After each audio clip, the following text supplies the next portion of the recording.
तो डियर, आपने मेरे चैनल पे फर्स्ट बार आए हो, कितना अच्छी बात है। प्यार से जाओ मेरे चैनल को सब्सक्राइब करो। तो आज जानूंगा मैं जो भारत में कितने, इसके बारे में जानेंगे डीप में डिटेल। देखो डाइवर्सिटी कितने प्रकार के होते हैं उसके बारे में बात है। पहले हम डाइवर्सिटी, 3 प्रकार के डाइवर्सिटी होते हैं। एक होते हैं क्या, देख लो, जेनेटिक डाइवर्सिटी, इकोलॉजिकल डाइवर्सिटी और स्पीशीज डाइवर्सिटी। जेनेटिक डाइवर्सिटी क्या होता है, स्पीशीज डाइवर्सिटी क्या होता है, इकोलॉजिकल डाइवर्सिटी क्या होता है, क्लियर समझाऊंगा। तो genetic diversity, species diversity, ecological diversity. Genetic diversity क्या होता है, वैसे जीव जो एक दूसरे के अनुवांशिक रूप से भिन्न। जेनेटिक डाइवर्सिटी के बारे में अगर बात हो तो हमेशा ध्यान रखिएगा, जेनेटिक डाइवर्सिटी में अनुवांशिक के रूप में भिन्नता हो। भारतवर्ष में धान की 50,000 किस्म है। जेनेटिक डाइवर्सिटी में सबसे मिला, जानते हो कि धान का किस्म हो गया कितना, वाह फाड़ के रख दिया। धान का किस्म हो गया तुम्हारा 50,000, ऐसे धान का किस्म है भारत में 50,000, 50,000 किस्म सिर्फ धान का भारत में है।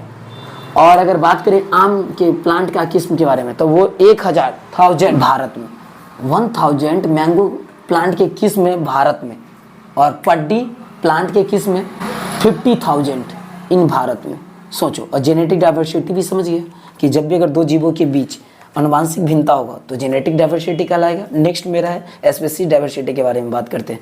पौधों में देखो स्पीशीज डाइवर्सिटी क्या कहते हैं, यानी कि जब होता है क्या, पौधों एवं प्राणियों में, यानी स्पीशीज डाइवर्सिटी समझा रहा है कि प्राणी हो या जंतु हो, पौधा हो या प्राणी, इस पर जब भिन्नता हो, पौधा और प्राणी में स्पीशीज मतलब वनस्पति और प्राणी में स्पीशीज के लेवल पे भिन्नता अगर दिखाई दे तो उसको हम बोलते हैं क्या, स्पीशीज डाइवर्सिटी। स्पीशीज डाइवर्सिटी में क्या समझाने की कोशिश करता है, भारत एक ऐसा देश है जहां सबसे अधिक डाइवर्सिटी होते हैं। पूरे वर्ल्ड में तो बहुत सारे डाइवर्सिटी है, बट डाइवर्सिटी को 3 कैटेगरी डाल दिया।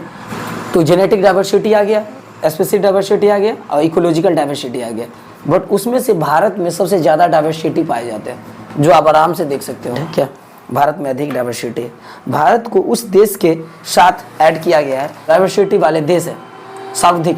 भारत को याद रखो, भारत को उस देश में ऐड कर दिया गया जहां सर्वाधिक डाइवर्सिटी हो पाए जाते हैं। जो देश में सबसे ज़्यादा डाइवर्सिटी पाए जाते हैं, भारत को उस देश के साथ ऐड कर दिया गया। 15 ऐसे देश हैं जहां अधिक डाइवर्सिटी होते हैं। और भारत में पूर्वी हिमालय और दक्षिण घाट को हॉट स्पॉट डाइवर्सिटी में डाल दिया गया। सोचो, दक्षिण हिमालय, भारत कितना तरक्की किया गया है, पूर्वी हिमालय और दक्षिण घाट को कहाँ डाल दिया गया, तो दक्षिणी घाट को डाल दिया गया, हॉट स्पॉट में डाल दिया। 15 ऐसे देश है जहाँ पे क्या हॉट स्पॉट के अंतर्गत आते हैं नहीं, यानी कि बायोडाइवर्सिटी, सर्वाधिक बायोडाइवर्सिटी 15 ऐसे देश में पाए जाते हैं। उस 15 देश में से एक देश भारत भी है। भारत में पूर्वी हिमालय है।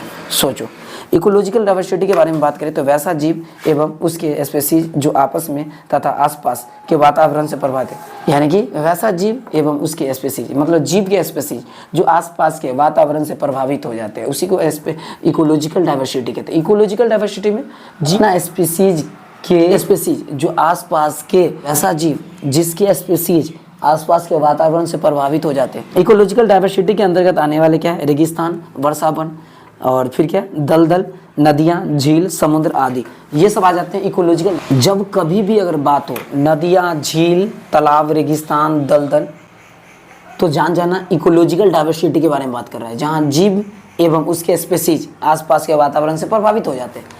अब हम जो नेक्स्ट वीडियो में मिलेंगे वहाँ पे जानेंगे भारत में कौन कौन जीव के स्पीशीज कितने हैं, कौन भारत में बर्ड्स का कितने स्पीशीज है, हायर प्लांट का स्पीशीज कितने हैं, फंगी का कितने स्पीशीज है, प्रोटोजोआ का, टेरिडोफाइटा का, ब्रायोफाइटा का, फंगी का, अलगी का, फिश का, ये सब का कितने स्पीशीज है, ये सब नेक्स्ट वीडियो में जानेंगे। भारत के बारे में डिटेल में हम जानेंगे और एक्सप्लेन करूँगा डिटेल में। तो आप भी अगर इंटरेस्ट रखते हो बायोलॉजी के डीप और डिटेल में जानने का तो मेरा थैंक्स फॉर वॉच।